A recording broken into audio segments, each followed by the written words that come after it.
nation, 16, we got crazy nations. How exciting! Steady, I'm waiting. Tension, tension. Ding, ding, and ding, ding, ding, ding, ding, ding. Chaka, hoy, hoy, bondole na galo boy. আসসালামু আলাইকুম everyone, জানি আমি ফুয়া খালা, বাড়ি আমার জগন্নাথপুর উপজেলা। আজকে আমি আপনার সামনে এমন একটা ভিডিও নিয়ে আইছি যে ভিডিওর মাঝে আমি আমার অনুভূতি প্রকাশ করবো। আপনারা ভিডিও দেখলে বুঝতে পারবা যে আমার অনুভূতিটা কিরকম আসলো। আজকে সকাল সকাল ঘুম থেকে উঠছি, উঠিয়া ব্যাগ টেক গুছাইয়া তারপর বার হইছি। কোন উদ্দেশ্যে বার হয়েছি, কিতার লাগি বার হয়েছি তা কিন্তু আপনারা ভিডিও না দেখলে বুঝতে পারতেন না। তাই সকলে ভিডিওটা শেষ পর্যন্ত দেখতে থাকুন। আমরা কিতার লাগি বার হয়েছি আর কোনানো যাইমু, আর আপনারা ভিডিওর মাধ্যমে কিতা দেখাইমু। ভিডিও দেখার লাগে আপনারা যদি প্রস্তুত থাকেন তাহলে ভিডিওটা দেখতে থাকুন। আমরা এখন গিয়া বাসে উঠনো, বাসে উঠার লাগে রওনা দিছি। আমি তুরন যাবের, এখন বাস ছাড়ার সময় গেছে। বাস ছাড়ার সময় হওয়ার আগে একটা ভিডিও নিলাম, ভাবলাম আপনারা দেখাই যে আমরা বাসে যাইলাম।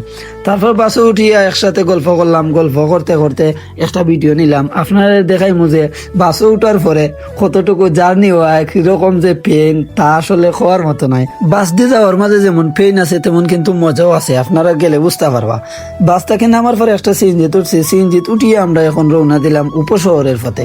উপশহর যাওয়ার লাগে রওনা দিছি সিএনজিতে। সিএনজিতে আসুন তুরন যাবে রবিউল আমি, আর সিএনজিত থাকাকালীন অবস্থায় একটা ভিডিও নিলাম। আপনারা দেখাইমু যে সিএনজিটাকে নামিয়ে আইছি এমন একটা দোকানও লেখা আছে বর্তাবাড়ি। কতবারের নাম শুনছি, এইবারের নাম তো শুনছি না। বর্তাবাড়ির নামটা ফার্স্ট টাইম শুনলাম, তাই একটা ভিডিও নিলাম। আপনারা দেখাইলাম যে বর্তাবাড়ি কোন জায়গায় অবস্থিত। আসলে উপশহরে অবস্থিত আছে বর্তাবাড়ি, আপনারা যদি চাইন আইতে পারবা।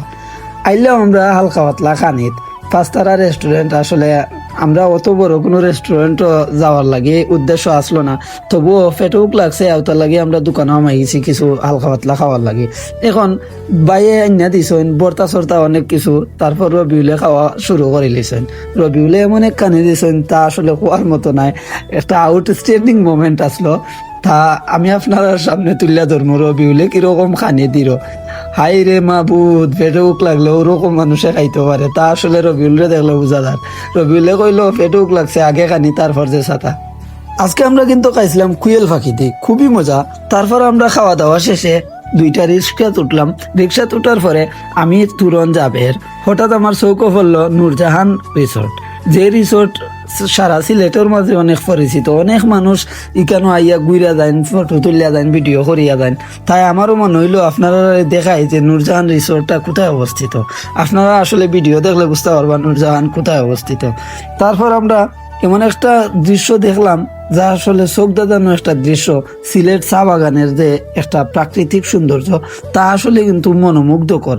যে এরকম সৌন্দর্য দেখার পরে আমার মনে হয়েছিল যে আপনারাও আমি দেখাই।